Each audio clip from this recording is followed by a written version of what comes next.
Hi everyone, and welcome to this week's program of the Rotary E-Club of Silicon Valley. Each week we connect with and hear from fascinating and interesting speakers, often with a message focused on our interests of innovation, entrepreneurship and education.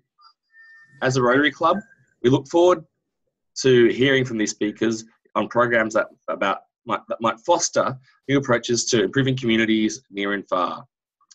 We're glad you've joined us and hope you'll enjoy how we explore how technology can serve the business of service to others. This week we have Dr. Charles Grant, the president of one of RI's newer fellowships, the International Fellowship of Rotarian Educators, joining us. Before I hand over to Charles, I might get our members and guests on the line to introduce themselves. Monique, would you like to start? Sure. Hi, I'm Monique Laconge-Ziesenhenny. I'm the library director in Palo Alto and a member of the club. Hi. Thanks, Monique. And this morning we're also joined by a fellow member of Charles's fellowship. Bill, would you like to introduce yourself as well? Hello, from Texas. This is Bill Parker, a Rotarian for 14 years. I work with Charles on the fellowship, but also in my local Rotary Club as well here in Huntsville, Texas. Great. Thanks, Bill. And this morning, as I said, we have Charles Grant speaking.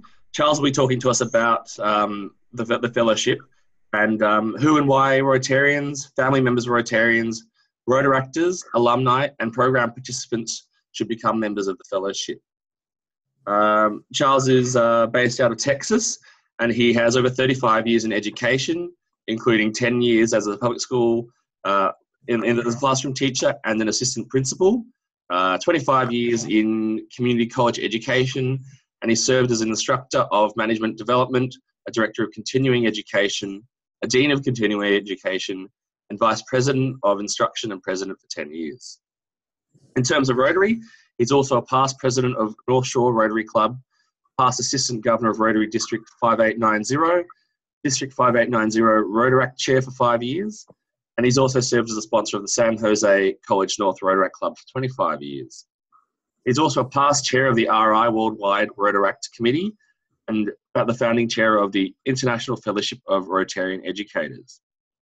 Charles, take it away. Well, thank you for having me today. It's an honor. I have to tell you something about Bill.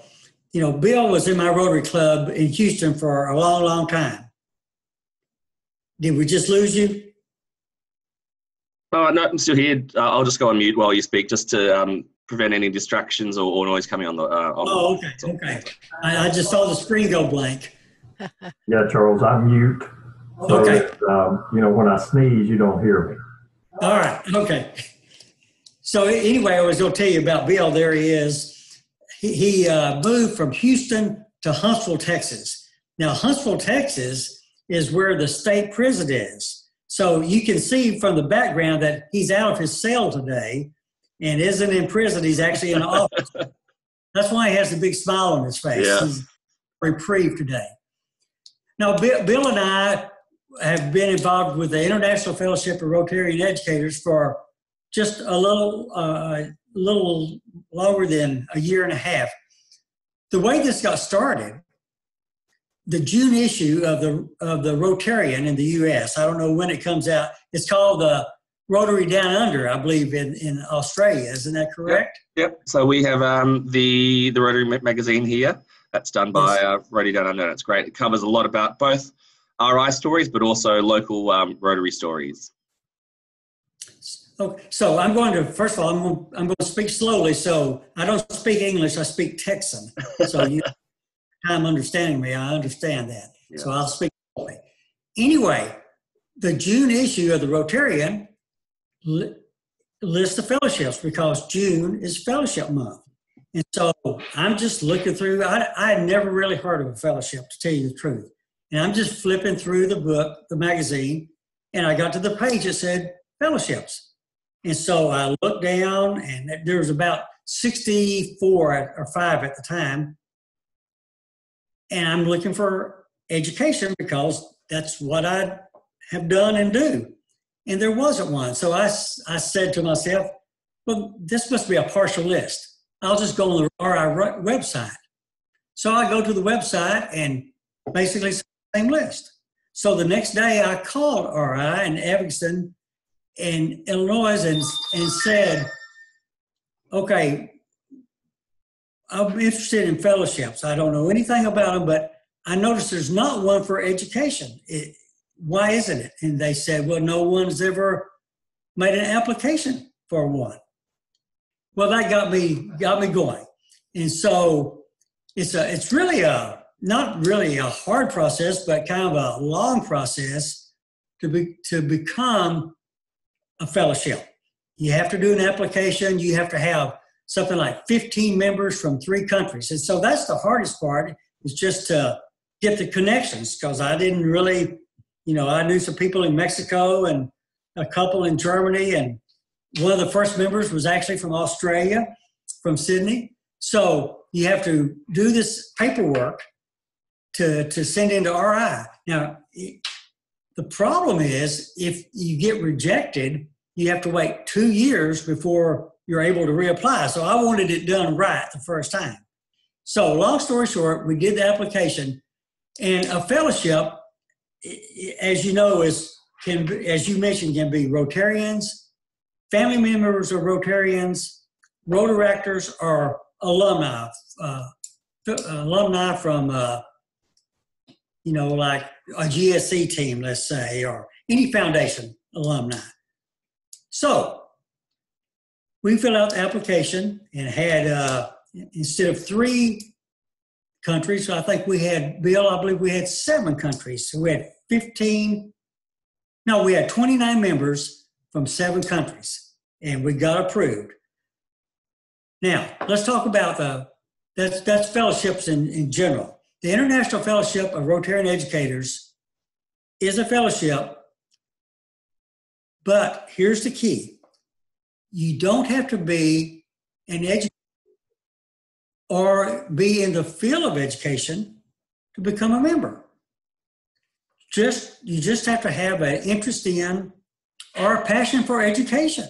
For example, let's say you have a Rotarian and the spouse, he or she is a volunteer at an elementary school, or is a librarian in a school, or maybe you have a board of trustees of an ISD, or maybe a foundation board member.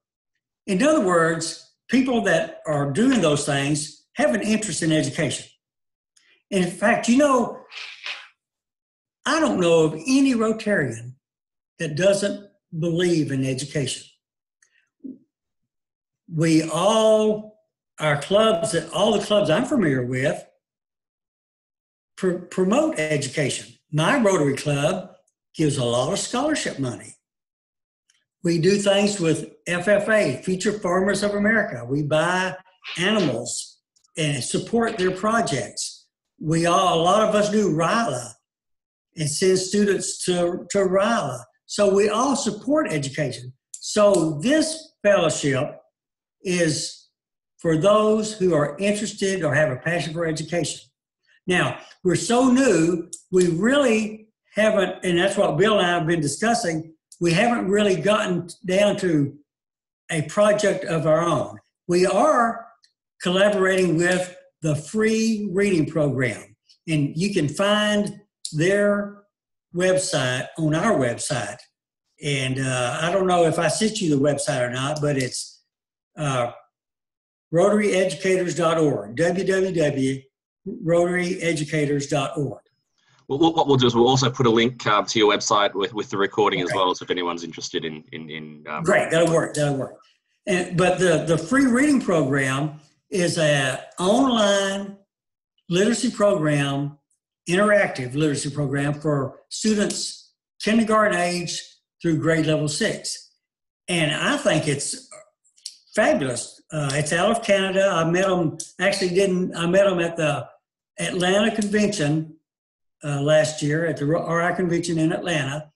And it's free. any club that wants to use it can use it. And you can, if they have internet access, then it's, like I said, it's interactive and it's great.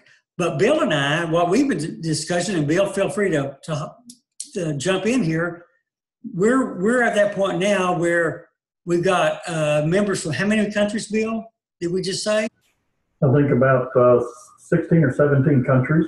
Okay, 15 to 16, maybe 17 countries. Now we're at the point where we want to find a project that we can all agree on and sink our teeth in and do. And Bill is going to send out a survey to all our members in the near future, and he's going to put something on the website. Bill's the guru of the webmaster. He knows everything there is. I couldn't even turn on the computer today. I had to come to Huntsville for him to turn it on for me. So he's going to help do that, and we're going to see what our members and future members want us to do.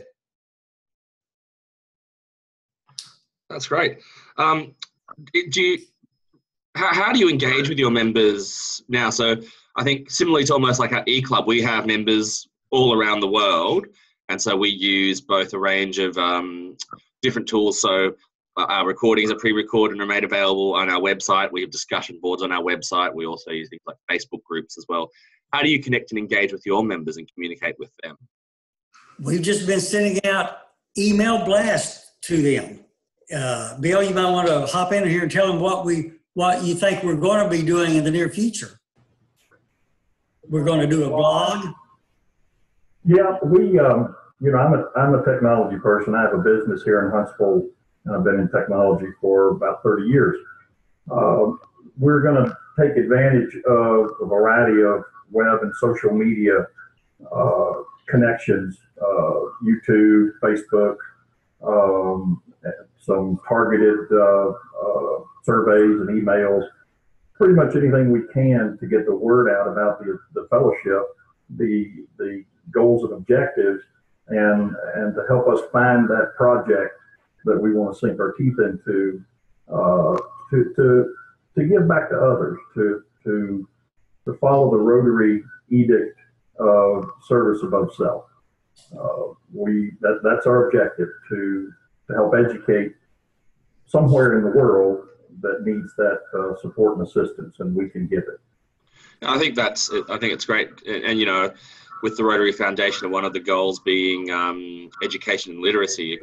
There are so many Rotary clubs that are out there that try to do projects within the education sphere. So I think if they can find out more about your fellowship and connect with you, then I think it's all the better for both the clubs as well as your fellowship. And again, this is so new. It's new to me too. I'd like to ask Monique in California, how did you find out about the fellowship? Oh, I only found out because of because of this talk. I mean, our club announces in advance who the speakers will be and what times, so that's how I found out. Oh, okay, all right. Yeah. That's been my theme of every time someone joins, I say, how did you find out? And last week we had a member from the San Antonio area join.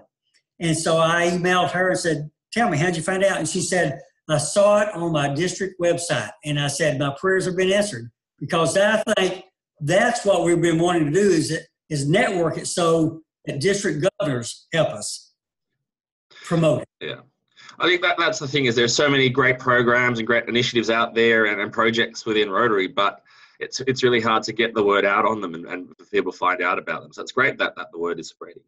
I wanted to ask a question. You also touched on the point that the fellowship's open to not just Rotarians, but also their families, as well as Rotaractors and alumni. And we had a presenter recently talking about his Rotary education, including his time in Rotaract. And he's actually also a past member of the RI World Rotaract Committee as well. But he was saying, in his Rotaract club, I think only a handful also then went on to join Rotary. Do you get many Rotaractors or alumni coming through to your club? At this point, we have one Rotaractor that's a member. And that's because I twisted his arm in Houston to make him join. No. But here's my thinking on that. And as you mentioned, I was on the Worldwide Rotary Committee for 3 years, a member, vice chair, and then chair. And Rotary is a great organization. In other countries, it's even greater than the U.S. The U.S. is probably 50 years behind, in my humble opinion. Rotaractors from Australia were great. Germany were great. I went to the convention, which was in Copenhagen, but the pre-conference was in Malmö, Sweden. And, you know, when you have a young professional that's going studying to be a doctor and another young professional who's co-chairing the convention that she's going to be an attorney, it's so different than our Rotaractors.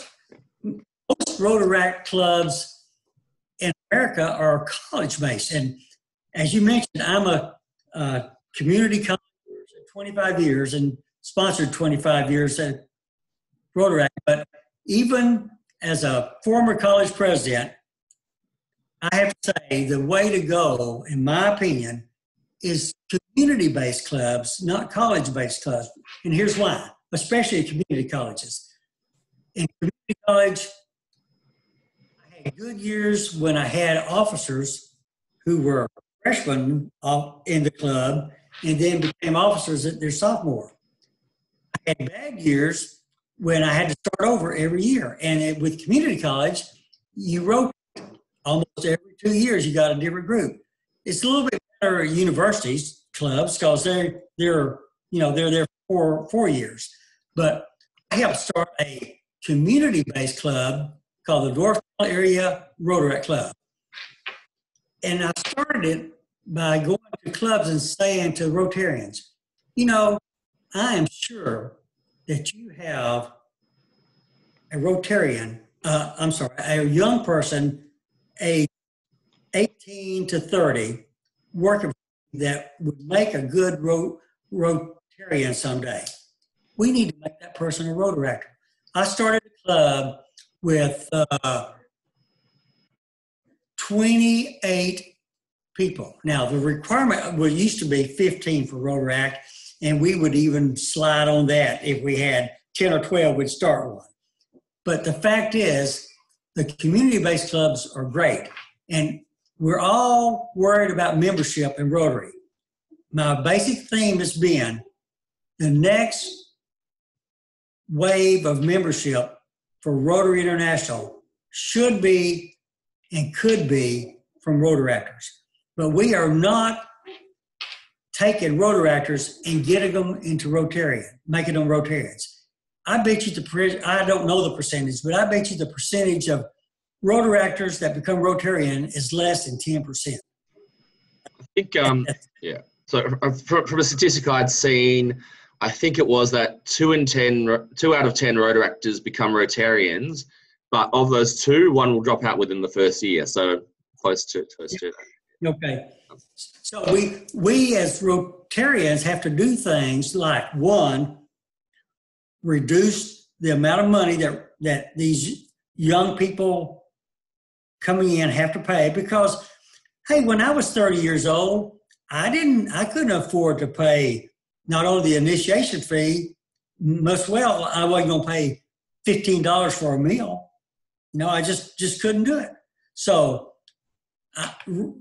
Rotaractors should be our next wave in Rotary, but I can't get that across. The other thing I wanted to mention about Rotaractors, I had 8 women in Germany that were turning 30. And at age 30, you get out of Rotaract and go into Rotary Club.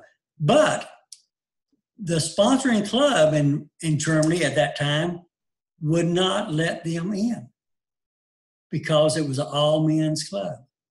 So you know what we did? We started our own club and almost put that club out of business. Yeah, that's right. So don't get me started on Rotaract. I could talk all day on that. Right. Sorry, I got on my soapbox. That's right. Just coming back to your fellowship. So I think, as you said, clearly you're very much still in the forming stage of recruiting members and trying to identify their interests and where they would like to take the fellowship as a group. Do you have a vision or any goals that you'd like to see sort of in the next, both the short term, the medium and the longer term for the group? Well, and as Bill just referred to, we want to put out a survey to our members and say, okay, we're now at that point where we've got enough to do something. What do you want to do? We don't want to make it a top-down organization. We want to make it a bottom-up. And we want to do what the members want to do. Now, I was just telling Bill, my vision is to grow the structure, and I don't know exactly if we want to do have district coordinators or zone coordinators or what, but there's some way. We can't do this in Texas alone. We can't do this in one locale ourselves. So we've got to grow the structure, and we've got to emphasize that we're going to do something. Yeah. That's why I think it's such a great time to join this, because everybody would be on the ground floor. It's not like we're already got some big plans for the next 10 years. We don't. Yeah, that's great. I know, Monique, you're also on the line. Do you have any questions that you'd like to ask Charles? No, I was most interested just in, sort of what their plans are, and you just covered that. So that's great. It's a very, it sounds very interesting, and it seems like it should have broad appeal. So I wish you all the best of luck. Did you say you were a member? No, I'm not a member. Oh, okay. I misunderstood. I thought you said you were a member. And that's why I was asking, how did you learn about us? Oh yeah, no. I'm a member of the club of the Silicon Valley Rotary Club. Oh, okay. So if I look at the email this afternoon, I will see your name as a member of this. You certainly could send me some information. I would read it. Yeah, for sure. Okay. Well, seriously, look at the website and read the website, because there's good information. Okay. On the website, it's so easy to join by credit card or PayPal. Okay. Okay. Thank you. Mm-hmm. In terms of your membership base, I'm not sure if you mentioned it earlier, how many of your members are educators, or how many people are just interested in the field of education versus that sort of their profession? A good question. Bill, I don't think we know that answer. I would say probably the majority of them are educators. What do you think, Bill? I would tend to agree with that. The 80-20 rule comes to mind as it's universally applicable. Yeah. I think the question was how many of our members are actually educators, and I would say at least 80% of them are true educators in some fashion in their home countries or their hometown. But we do have a few members that want to be involved and contribute to education in other ways other than just being a formal educator. But in a way, aren't we all educators? That's our reason for being here and giving back to the community and helping those that need help, regardless of age, country, any persuasion at all. It's to service above self. So we hope to get more educators, but anyone with time, talent, and treasures that can help this initiative. As Charles was mentioning, we've kicked around a few things and are going to let the membership lead us to the club's initial initiative. But we've kicked around, we do have an opportunity in Honduras for a small village that has a small school there that could use, some assistance. We're wanting the club membership to contribute and help choose what that project would be. And then we'll do another project and then just see where we can take this and what kind of difference we can make in the world. Yeah, that's great. For example, my current club president of North Shore Rotary Club is a banker, and he joined just to support me. So I know there's one banker that's a member. Bill is, I think he's an educator, but in reality, he's in computer science. So he's not, quote, considered like a teacher or a principal or something like his educators. I teach technology every day. There you go. And with our club, we've got a very strong focus on education. A lot of our members are educators, and quite a lot of the presenters we have do speak on education-related topics. And the key takeaway that I get from a lot of it is that education is always changing, and what we know about people's needs and how they learn is always changing. So a big part of it is for educators about to share their stories and share resources with each other. So that's something I've learned is really critical, and having that network of fellow educators is very important.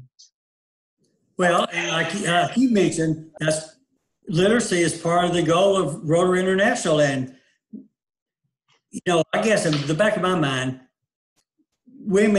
young girls' education is a critical issue in other countries. So I would like to do something along that lines too. Of course, this free reading program has got to be a good start. I mean, I encourage you to go on our website and look at you can go to their website and just see what all the different modules and how they're interactive. And it is an amazing program. Yeah. Might start to wrap it up there. So I'd like to thank you for joining us, both you, Charles, and Bill, as well as Monique. But before we go, I'd like to encourage all who have enjoyed this program to let us know what you think. For those of you on our website, below you'll find our Discuss tool for sharing and responding to comments. So please do take a moment to add to that conversation. Members and Rotarian guests, please also make sure you fill out the attendance section too. It helps us know about the reach of our efforts and also serves as a make-up tool for a missed meeting. If you put your club email address in properly, you'll get a message that you can pass along to your club secretary. And always, we'd like to give out the final word to our speaker. So, Charles, any last thoughts or remarks? Join early and often. No, that's a Texas joke. I would just like to I'd like to ask, how many people are in this club that you're chairing right now? Yeah.